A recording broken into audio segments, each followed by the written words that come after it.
Radyo Kapala Local News.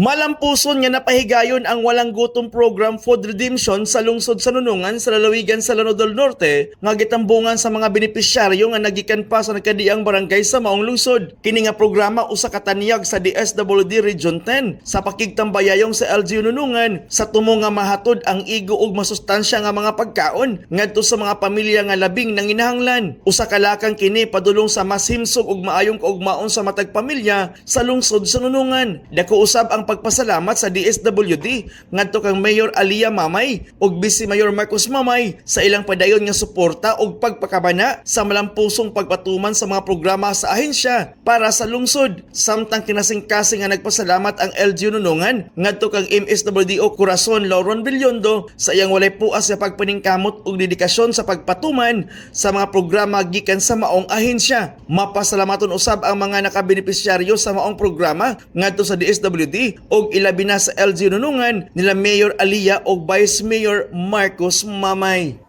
Mga impormasyon gikan sa Lanao del Norte alang sa DXDD Radio Campana 58, Mike Navarro reporting. Radyo Kapala Local News.